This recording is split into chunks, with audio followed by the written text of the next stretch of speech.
Today, we become legends. Oh dear, Hi-Rez, you're breaking my heart. This is going to be one of those rants that really hurts to make, because Aladdin is genuinely one of the most fun gods they've added in years, maybe ever, and he comes with a ton of unique mechanics and gameplay styles that we've never seen before. He's absolutely awesome, but of course, there's a catch. This might be the single most overpowered god release in Smite's entire history. It's for sure the most overpowered Smite 2 god release, far eclipsing even Ula and even release Baron, who literally had a game-breaking bug that went undetected for months on top of insane numbers. But honestly, while it's hard to compare, I think Aladdin might be stronger relative to his peers than even the likes of Release Guan Yu or Beloda in Smite 1, and I don't say that lightly. It's definitely possible that's not the case, but the fact that he even comes close is crazy. Hey, just editing this in after the fact as I recorded and edited this whole video right before OB2 came out and nerfed Aladdin. I don't think the nerfs are going to be that impactful overall, and he definitely needs more, but I will note on screen throughout the video what the nerfs did, but the voiceover will be the pre-nerf numbers. I think the most obvious place to start with Aladdin is those damn genie punches on the 2. Just looking at the numbers on this ability before Aladdin even released, it was so obvious this was intentionally overtuned. The punches alone, not even the main ability, do 450 base damage plus 125%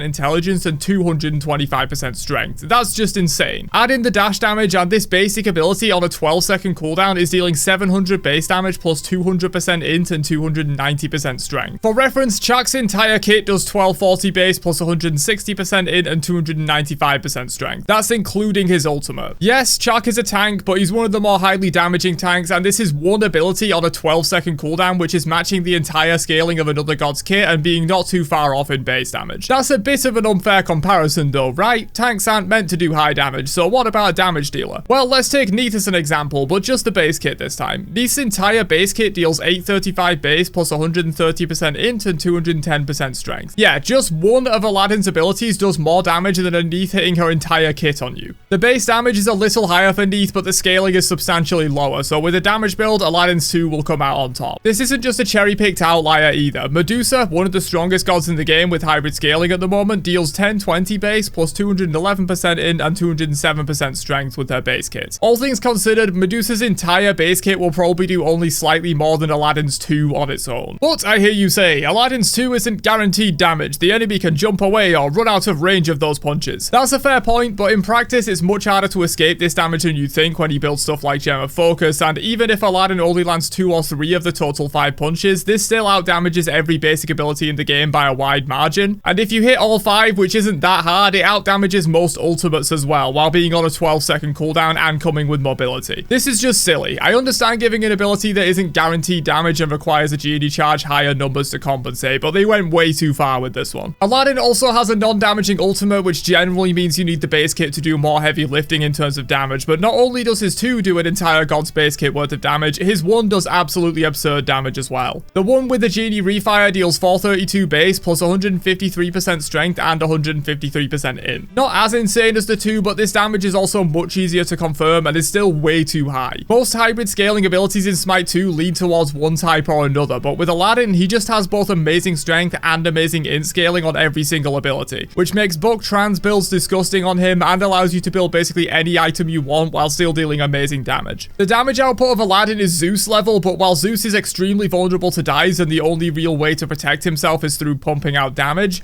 Aladdin has the highest mobility of any god in the game with 2 movement abilities, one of which is a wall run, which, while awesome, is an extremely broken tool to give to a god with this level of damage output. Complete on target ability for a pretty long duration, can go over walls, creates more distance than any other basic movement ability, and can knock up on landing if a genie charge is used. This ability even does half decent damage if refired at 330 base plus 90% int and 105% strength. That might seem small compared to the absolutely BS numbers of his 1 and 2, but that is on par with most basic abilities, even exceeding quite a lot of them, and this is his least damaging option that also gives him an insane amount of utility. This is on a longer than average cooldown at 16 seconds flat, but given all this ability does, it should be on bare minimum 18 seconds, probably 20. So that's a pretty busted base kit with insane amounts of damage, ridiculous mobility, and even a tiny bit of CC, though I will admit that is one of Aladdin's only weak points. But what about his ultimate? Well, of course, if you've played Smite 2 since Aladdin's release, you'll know the terror that this ultimate strikes into players' hearts. Into the Lamp Lamp is one of the most unique and fun abilities ever added, but it also breaks the game to a certain extent.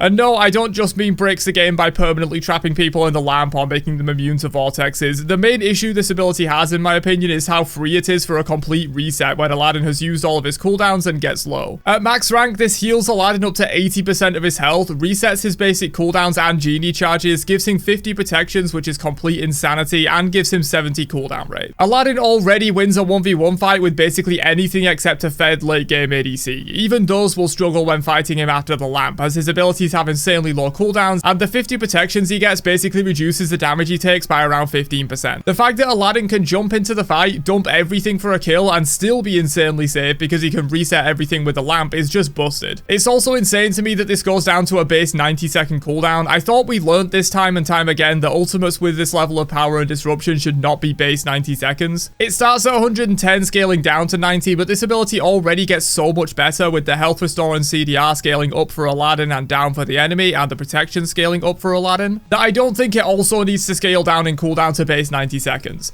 This should just be 110 at all ranks, or even 130 down to 110. It's simply way too disrupted to have this up every single minute with some CDR in the late game. Aladdin's late game is already insane enough with how ridiculously high his scalings are and how easily he can get into and out of the backline with his 2 dashes, but he also doesn't need a complete health and cooldown reset every 50 seconds with a high CDR build. That's just way too far. Aladdin does have a bit of a weaker early game, and that's really the only chance you get to shut this guy out, because once he gets a few items online and his abilities ranked up, he's basically unstoppable.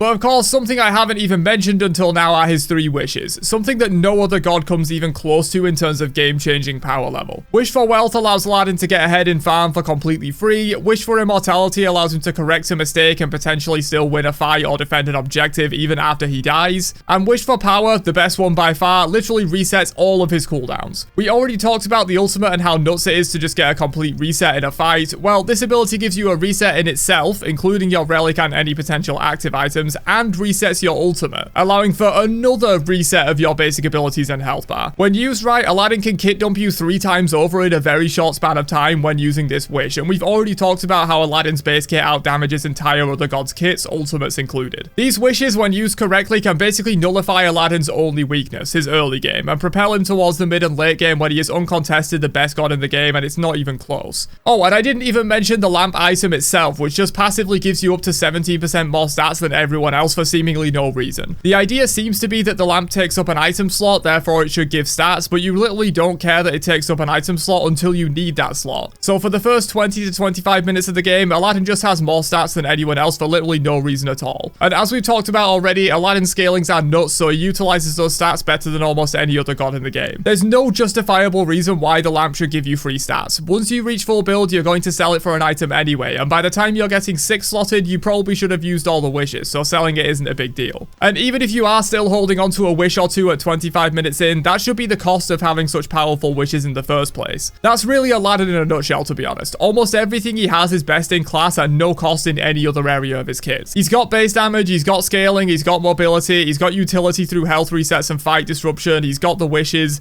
The only thing he lacks really is CC, but even then, he still has a knock-up in his base kit, so he's not completely high and dry on that front either. To be clear, this is one of those rants from me where I'm purely complaining about how blatantly obviously overpowered this god is and how Hi-Rez clearly knew what they were doing by releasing the god in this state. I get it, it's better to release gods overpowered than underpowered because the latter leaves a long-lasting bad first impression and prevents people from trying out the new stuff, but there's a difference between releasing a god overpowered and releasing this shit. Again, I'm purely complaining about how broken Aladdin is. In terms of the kit design itself, it's some of the most fun I've ever had with Smite, and if every god release going forward is as well thought out and as fun as Aladdin, I'll be ecstatic to try them. I just hope they don't do an entire god's kit worth of damage on a 12-second cooldown going forward. But what do you think? Do you find Aladdin fun? Is he really as overpowered as I'm making out? Let me know down below and I'll catch you guys for another one later on. Have a great day, and peace out, you nerds.